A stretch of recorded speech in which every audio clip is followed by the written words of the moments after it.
बिहार के प्रमुख शहर गया को ज्ञान एवं मोक्ष की भूमि कहा जाता है। हर साल लाखों की संख्या में लोग अपने पितरों की मुक्ति और मोक्ष की कामना के लिए गया में पिंडदान करते हैं। भारत में गया ही एक ऐसा स्थान है जहां पूरे साल श्राद्ध किया जाता है। यहाँ साल के हर समय भारत समेत पूरी दुनिया से लोग अपने पितरों की मुक्ति के लिए श्राद्ध करने आते हैं। पर अश्विन कृष्ण पक्ष से अमावस्या तक महालय पक्ष होता है। इस समय पिंडदान करना सबसे उत्तम माना जाता है। इस वक्त किया गया पिंडदान से पितरों की मोक्ष की कामना पूरी होती है। गया को विष्णु नगरी भी कहा जाता है। गया की भूमि को मोक्ष की धरती भी कहा जाता है। खुद भगवान राम ने भी गया की महिमा का वर्णन किया है।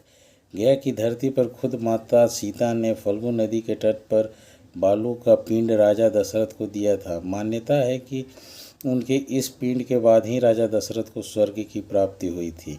गया के पुरोहित अनिल उपाध्याय ने गया का इतिहास बताते हुए कहा है कि किंवदंतियों के अनुसार गयासुर नाम के एक राक्षस ने कठिन तपस्या कर ब्रह्मा जी से वरदान मांगा था। गयासुर ने परमपिता ब्रह्मा से वरदान मांगा कि उसका शरीर देवत्व की तरह पवित्र हो जाए और हर व्यक्ति उसके दर्शन मात्र से ही पाप मुक्त हो जाए।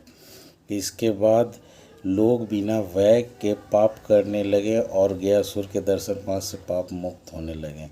गयासुर के इस वरदान के कारण स्वर्ग में भी काफ़ी भीड़ बढ़ गई। फिर परेशान देवताओं ने गयासुर से यज्ञ करने के लिए पवित्र स्थल मांगी। गयासुर ने देवताओं को उसके शरीर पर यज्ञ करने को कहा और लेट गया। गयासुर जब लेट गया तो वह 5 कोस में फैल गया। इसी पंचकोशी में गया फैला हुआ है। गयासुर के मन से लोगों को पाप से मुक्त करने की इच्छा कभी खत्म नहीं हुई और उसके देवताओं से यह वरदान मांगा कि यह स्थान लोगों को मोक्ष देने के लिए बना रहे। उसने देवताओं से यह वरदान मांगा कि जो भाई लोग यहाँ पिंडदान करें उन्हें तुरंत मुक्ति मिल जाए। खुद भगवान नारायण ने अपने दाहिने पैर से गयासुर के ऊपर रखा, जिस कारण यहाँ का प्रसिद्ध विष्णुपद मंदिर में लोग अलग अलग स्थानों से दर्शन और तर्पण करने आते हैं। गया नगर का सिर्फ हिंदू से ही नहीं बल्कि बौद्ध और जैन धर्मों से गहरा ऐतिहासिक महत्व है। गया में बोध गया भी स्थित है। बोध गया में निरंजना नदी के तट पर ही भगवान बुद्ध को ज्ञान की प्राप्ति वट वृक्ष के नीचे हुई थी। बोध गया बौद्ध धर्म के लिए एक प्रसिद्ध केंद्र है। यहाँ पे थाई मंदिर जो पिक्चर में दिख रहा है यह कलाकृति का अद्भुत नमूना है तथा जो पिक्चर में दिख रहा है यह 80 फुट है। और इनके इस पिक्चर के बाद जो ये दिख रहा है ये आपका ये एक दूसरे थाई टेम्पल है। बाबा सिद्धनाथ बराबर का मंदिर है। ये बराबर गुफा को दिखला रहा है और बराबर पहाड़ियों पे जो स्थित है। बराबर पर्वत पर सिद्धनाथ तथा दशनाम परंपरा के नवाओं पर आस्था का केंद्र है। सिद्धनाथ मंदिर के पास ही नारद लोमस आदि ऋषियों की गुफाएं हैं। माना जाता है कि इन गुफाओं में प्राचीन ऋषियों ने तप किया था। गया से लगभग 20 किलोमीटर उत्तर बेलागंज से 10 किलोमीटर पूर्व में स्थित इसके ऊपर भगवान शिव का मंदिर है, जहाँ हर वर्ष हजारों श्रद्धालु सावन में पूजा करने आते हैं। अभी जो ये पिक्चर दिख रहा है यह दशरथ मांझी जिनको माउंटेन मैन के नाम से जाना जाता है। इन्होंने अपनी पत्नी की याद में पहाड़ को तोड़कर रास्ता बना दिया। ये बिहार का ताजमहल से भी अद्भुत नमूना है। ये अपनी पत्नी के प्रति पत्नी से लगाव था इस चीज़ को दर्शाता है। ये जो देख रहे हैं ये रास्ता गहलोर घाटी के नाम से जाना जाता है, जो गहलोर से वजीरगंज की ओर जुड़ता है।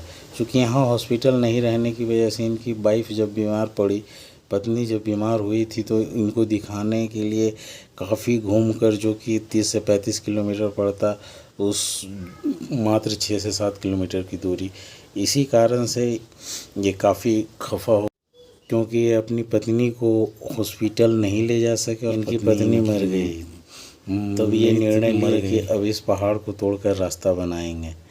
ये गया जंक्शन है। गया junction Howrah Delhi main line पर अवस्थित है, जहाँ से हावड़ा तथा दिल्ली के लिए हमेशा ट्रेन मिलती है। यहीं से पटना के एक ये लाइन निकली है, उस लाइन पे पटना गया को कनेक्ट करने वाली आती जाती है तथा यहीं पटना गया जंक्शन से आपका मानपुर के पास से क्यूल के लिए एक अलग लाइन निकली है। ये जो पिक्चर में दिख रहा है ये गया इंटरनेशनल एयरपोर्ट है। यहाँ पे से दिल्ली के लिए आपको लगातार प्लेन मिलते रहेगी। चूँकि यह इंटरनेशनल एयरपोर्ट है तो यहाँ से आपको बैंकॉक के लिए तथा म्यांमार के लिए आपको हमेशा प्लेन नहीं, लेकिन जब सीज़न होता है आपका अक्टूबर से दिसंबर के बीच तो प्लेन आपको अवेलेबल रहती है। गया एक भारत का शानदार शहर है, ये दर्शनीय स्थल है, आप एक बार ज़रूर पधारें। धन्यवाद।